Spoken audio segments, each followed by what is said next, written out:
નમસ્કાર મિત્રો, આજે ચેપ્ટર નંબર 5 ના લાસ્ટ લેક્ચરની અંદર આપણે કોયડાઓનો અભ્યાસ કરશું. પહેલો કોયડો જે આપણને આપેલો છે કે એક બલૂનમાં હાઇડ્રોજન ઓરડાના તાપમાને ભરવામાં આવે છે. એટલે ઓરડાના તાપમાન એટલે લગભગ 298 કેલ્વિન તાપમાને હાઇડ્રોજન વાયુ છે એ બલૂનની અંદર ભરવામાં આવે છે. જો 0.2 બાર દબાણ વધે તો તે ફાટી જાય તેમ છે. એટલે કે ત્યારે એનું કદ કેટલું હશે એ આપણે મેળવવાનું છે. જો 1 બાર દબાણે વાયુ 2.27 લીટર કદ ધરાવે છે તો કેટલા કદ સુધી બલૂનને વિસ્તારી શકાય? આપણને પૂછ્યું છે કેટલા કદ સુધી, એટલે કે V2 મેળવવાનો છે. હવે મિત્રો આ રકમમાં થોડીક એક ભૂલ છે. અહીંયા આપણને એમ કીધું છે કે 0.2 બાર દબાણ વધે છે. હવે એ વધે છે એટલે 1 બાર થી વધારે 0.2 કરવાનું છે કે શરૂઆતનું દબાણ 0 લઈને 0.2 કરવાનું છે, એ એક સ્પષ્ટ થતું નથી. આપણે એમ સ્વીકારીને દાખલો કરીએ કે જેમ બુક વાળાએ કર્યો છે એ જ રીતે કે શરૂઆતનું દબાણ 0 હતું અને પછી દબાણ લઈ ગયા 0.2, અને જો 1 બાર દબાણ હોય ને તો એનું કદ એને કહી દીધું કે 2.27 લીટર. એટલે કે P1 બરાબર જો 1 બાર હોય અને એનું કદ 2.27 લીટર હોય, P2 બરાબર જો તમે 0.2 બાર કરો તો એનું V2 કેટલું થાય એ પ્રમાણે આપણે દાખલો ગણીએ. ખરેખર એવું પણ અર્થઘટન નીકળે કે શરૂઆતનું દબાણ P1 1 બાર છે, P2 1 બારમાં તમે 0.2 વધારો એટલે 1.2. આવું પણ અર્થઘટન કરી શકાય આ રકમ ઉપરથી. તો જવાબ છે એ બદલી જાય. પણ આપણને જે બુકમાં આપ્યો છે એ જ રીતે ગણવાની હું ટ્રાય કરું છું, પણ તમને મેં કહી દીધું કે આ રીતે પણ થઈ શકે દાખલો. ઓકે, તો P1 V1 બરાબર P2 V2. આપણે જે આગળ નિયમ મુજબ ભણી ગયા બોયલના નિયમ મુજબ P1 આપ્યું છે, V1 આપ્યું છે, P2 આપ્યું છે, V2 મેળવવાનું છે. સિમ્પલ વાત છે.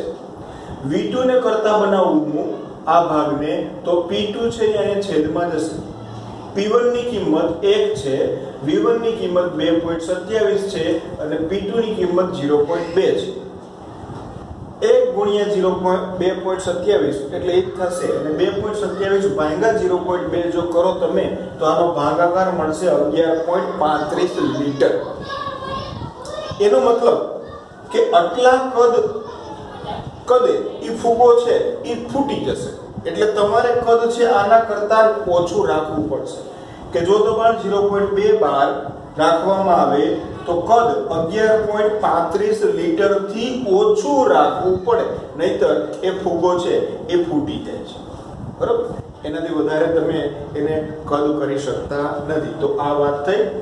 બીજી વાત મેં તમને આગળ કીધું તો એમ, જો એવું અર્થઘટન કરો કે 1 બાર થી 0.2 વધે છે તો અહીંયા P2 બરાબર 1.2 આવે, તો અહીં છેદમાં 1.2 આવે અને તો જવાબ છે ને એ લગભગ 1.89 ની આસપાસ આવે. 1.89 એટલે કે 1.9 લીટર કદથી ઓછું રાખવું પડે. ઓકે, તો આ વાત હતી કોયડા નંબર 5.1 ની. હવે કોયડા નંબર 5.2 ની રકમ જોઈએ કે પેસિફિક મહાસાગરમાં તરતું એક જહાજ છે કે જ્યાં એનું તાપમાન 23.4 અંશ સેલ્સિયસ આપ્યું છે. તો આપણે એને કેલ્વિનમાં ફેરવવા હોય તો 273 એડ કરશું એટલે બસ 23.4 પ્લસ 273 એટલે 296.4 કેલ્વિન પેસિફિક મહાસાગરમાં તાપમાન છે કેલ્વિનમાં લીધું. ત્યાં એક બલૂન, ત્યાં એક ફુગો 2 લીટર એટલે કે V1 બરાબર 2 લીટર કદથી ભરેલો છે. આ જહાજ જ્યારે હિન્દ મહાસાગરમાં ફરતું હિન્દ મહાસાગરમાં પહોંચે છે અને ત્યાં તાપમાન 26.1 એટલે એના કરતા વધારે તાપમાન, અહીંયા ગરમી ઠંડી હતી, અહીંયા થોડીક એના કરતા વધારે તાપમાન છે. તો 26.1 અંશ સેલ્સિયસ એને કેલ્વિનમાં ફેરવવા માટે 273 પ્લસ કરો એટલે 299.1 કેલ્વિન તાપમાન થાય છે. ત્યારે તેનું કદ એટલે કે V2 કેટલું હશે એ મેળવવાનું છે. તો અહીંયા આપણને તાપમાન અને કદ વચ્ચેનો સંબંધ જે ચાલશે આપણને સૂચવો હતો કે V1 ના છેદમાં T1 V2 ના છેદમાં T2. અહીંયા મેળવવાનું છે આપણે V2, તો V2 ને કરતા બનાવીએ તો T2 અહીંયા ગુણાકારમાં જશે V1 T2 અને છેદમાં T1. કિંમતો મૂકીએ. V1 બરાબર 2 લિટર છે, T2 બરાબર 299.1 કેલ્વિન છે અને T1 બરાબર 296.4 છે.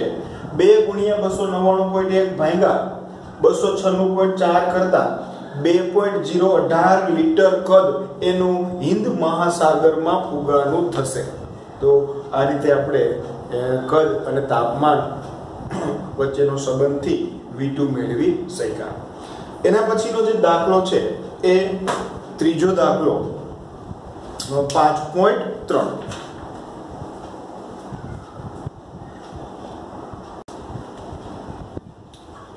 5.3 કોયડાની અંદર આપણને એવું કીધું છે કે 25°C તાપમાન અને 760 mmHg પારાના દબાણે, પારો એટલે Hg, વાયુ 600 ml કદ ધરાવે છે.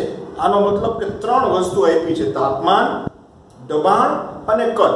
P, V અને T ત્રણેયને દર્શાવીએ આપણે કે T1 બરાબર 25°C, એને કેલ્વિનમાં ફેરવવા માટે 273 એડ કરીએ. 25 + 273 એટલે 298 કેલ્વિન. ત્યારે એનું કદ આપણને કીધું છે V1 600 ml અને ત્યારે એનું દબાણ P1 760 mmHg. બરાબર? પારો એટલે Hg, દબાણનો એકમ છે, દબાણ માપવા માટે mmHg. હવે કે વાયુનું કદ 640 ml, V2 બરાબર 640 ml અને તાપમાન 10°C થાય. 10° એટલે +273 કરો એટલે 283 કેલ્વિન થાય. ત્યારે દબાણ P2 કેટલું હશે? તો અહીંયા આપણે સંયુક્ત વાયુ સમીકરણ P1V1/T1 P2V2/T2 નો ઉપયોગ કરવો પડે. શું મેળવવું છે? તો કે આપણે P2 મેળવવું છે. તો આ P2 મેળવવા માટે P2 ને કરતા બનાવીએ. જો અમુક વિદ્યાર્થીઓ હજી આમાં પણ લોચા મારે છે તો P2 ને કરતા બનાવવો હોય તો એને આ બાજુ જ રાખો. બરાબર? એટલે કે મેં ભલે અહીંયા લખ્યો છે પણ એને કઈ હટાવ્યો નથી. એની સાથે રહેલા જે બે છે એને આપણે ચેન્જ કરીએ. ગુણાકારમાં હોય ભાગાકારમાં જાય એટલે અહીંયા T1 ની સાથે V2 થયું. ભાગાકારમાં હોય ગુણાકારમાં જાય એટલે P1 V1 ની સાથે T2 થયું. ક્લિયર છે? તો હવે કિંમતો જ મૂકવાની છે કે P1 બરાબર કેટલું છે? 760, V1 બરાબર 600, T2 બરાબર 283. અહીંયા છેદમાં T1 બરાબર 298, V2 બરાબર 640. પહેલા ત્રણેયનો ગુણાકાર કરી લેવાય, પછી ભાગ્યા 298 કેલ્સીમાં, પછી બરાબર કરીને પાછા ભાગ્યા 640 એટલે તમને જવાબ મળશે 676.6 mmHg, જે P2 છે એનું દબાણ. એક બીજી વાત, આ જવાબ છે એ પહેલા દબાણ કરતા ઓછો આવ્યો. શું કામે? કદ તમે શું કર્યું? વધાર્યું. કદ વધાર્યું એટલે દબાણ સ્વાભાવિક છે ઓછું થાય. બરાબર છે? કદ વધારો એટલે દબાણ છે એ ઓછું થાય. તાપમાન અહીંયા તમે ઘટાડ્યું છે તો તાપમાન ઘટાડવામાં આવે તો એના જે કદ છે એમાં વધારો થાય. તો આવી રીતે પણ આપણે એના જે નિયમો ભણ્યા હતા એના ઉપરથી પણ એનું તારણ છે એ કાઢી શકીએ. આપણું જે કેલ્ક્યુલેશન છે સાચું છે કે ખોટું છે એ પણ જોઈ શકીએ. ક્યારેક ઓપ્શનની અંદર, વિકલ્પોની અંદર આવા પ્રશ્નો પૂછાય અને કેલ્ક્યુલેશન તમારે ન કરવું હોય ને તો પણ તમે આનો આન્સર આપી શકો. માની લો કે 3 ઓપ્શન છે એ તમને આ 760 કરતા વધારે આપ્યા હોય અને એક જ ઓપ્શન છે એ આવો આપ્યો હોય તો કેલ્ક્યુલેશન ન કરાય, સીધો જ જવાબ મરાય કે જે આના કરતાનું દબાણ ઓછું હશે એ જ એનો સાચો જવાબ હોવો જોઈએ. બરાબર છે? તો ફટાફટ કઈ રીતે તમે વિકલ્પ પસંદ કરી શકો એના માટેની અમુક ટ્રીક. હવે કોયડા નંબર 5.4. તો 5.4 ની અંદર એવું કીધું છે કે નિયોન ડાયઓક્સિજન, નિયોન અને ડાયઓક્સિજનનું એક મિશ્રણ છે. એમાં 70.6 ગ્રામ ડાયઓક્સિજન એટલે O2 નું વજન છે ને એ 70.6 ગ્રામ છે અને નિયોન નું વજન 167.5 ગ્રામ નિયોન ધરાવે છે। એક નળાકારમાં વાયુઓના મિશ્રણનો કુલ દબાણ એટલે કે બે વાયુના ભૈરાનેનું કુલ દબાણ 25 બાર છે। જો તો મિશ્રણમાં ડાયઓક્સિજન અને નિયોનના આંશિક દબાણ એટલે PO2 અને Ne નિયોન મેળવવાના છે। બંનેના આંશિક દબાણ મેળવવાના છે। હવે આંશિક દબાણને અને વજનને કાંઈ સીધો સંબંધ લાગ્યો વળગે નહીં, તો શું કરવાનું? આપણે ડાલ્ટનનો આંશિક દબાણનો નિયમ ભણી ગયા હતા અને એમાં છેલ્લે એક સૂત્ર આવ્યું હતું કે P1 બરાબર P કુલ ઇન્ટુ X1 એવું હતું। એક સામાન્ય સૂત્રમાં લખાયું હતું કે Pi બરાબર P કુલ ઇન્ટુ Xi। તો જેનું પણ તમારે આંશિક દબાણ મેળવવું હોય તો એનો P કુલ હોવું જોઈએ અને એના મોલ અંશ હોવા જોઈએ। શું હોવું જોઈએ? મોલ અંશ X હોવા જોઈએ। જેના પણ તમારે P આંશિક દબાણ મેળવવું છે તો અહીંયા P કુલ આપી દીધું, કેટલું છે? 25 બાર। P કુલ છે પણ મોલ અંશ નથી, તો મોલ અંશ મેળવવા માટેની એક હિન્ટ આપી છે અને એ હિન્ટ કઈ છે? તો કે એનું વજન આપેલું છે। વજન ઉપરથી મોલ અંશ મળી જાય। કઈ રીતે? તો કે પહેલા વજન ઉપરથી મોલ મેળવશું, મોલ ઉપરથી આપણે એના મોલ અંશ મેળવી લઈશું। બરાબર છે? ક્યારેય પણ યાદ રાખવાનું, જો વજન આપ્યું હોય ને એટલે મોલ અંશ આરામથી મળી જાય। ઓકે, તો NO2 એટલે કે O2 ના મોલ વજનના છેદમાં અણુભાર, વજન 70.6 ગ્રામ આપ્યું અને ઓક્સિજન O2 નું આણ્વીય દળ 16 દુને 32, એક ઓક્સિજનનું 16 અને બે ઓક્સિજનનું 32, 70.6 ભાગ્યા 32 કરો એટલે 2.21 મોલ ઈ નળાકારમાં ઓક્સિજન વાયુ છે।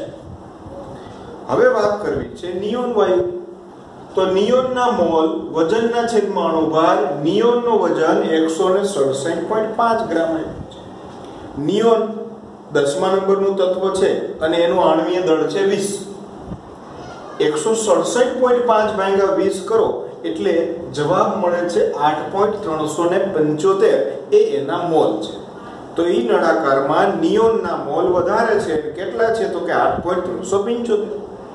ઓકે, બેના મોલ મળી ગયા। હવે વાત કરવાની છે મોલ અંશની।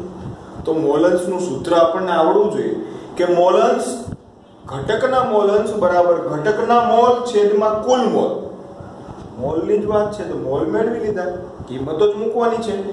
X એટલે મોલ અંશ, O2 એટલે કે O2 ના મોલ અંશ, તો ઉપર NO2 એટલે N ના મોલ છેદમાં કુલ મોલ, બે મોલનો સરવાળો। તો N ના મોલ, O2 ના મોલ કેટલા છે? 2.21, કુલ મોલ એટલે 2.21 વત્તા 8.375, આ બેનો સરવાળો કરવાનો, પછી 2.21 ભાગ્યા આ જે ટોટલ આવે ઈ, તો જવાબ મળશે 0.21 એ O2 ના મોલ અંશ છે। હવે આપણે Ne નિયોનના મોલ અંશ મેળવવા છે તો હંમેશા બે જ ઘટક હોય ને તો મોલ અંશનો સરવાળો 1 થાય। એટલે યાદ રાખવાનું કે જો એકના મોલ અંશ મળી ગયા હોય ને તો બીજાના એકમાંથી બાદ કરી નાખવાનું। આ રીતે પણ મેળવી શકાય, પણ મેં તમને બીજી રીત શીખવાડી કે 1 XO2 હંમેશા બેનો સરવાળો XO2 વત્તા XNE એક જ થાય। તો એકના મળી ગયા તો બીજાના મેળવવા હોય તો 1 XO2 એટલે કે એકમાંથી 0.21 બાદ કરો તો 0.79 જે Ne એટલે નિયોનના મોલ અંશ થશે। બીજી કઈ રીતે મેળવી શકો? તો XNE બરાબર Ne ના મોલ છેદમાં કુલ મોલ।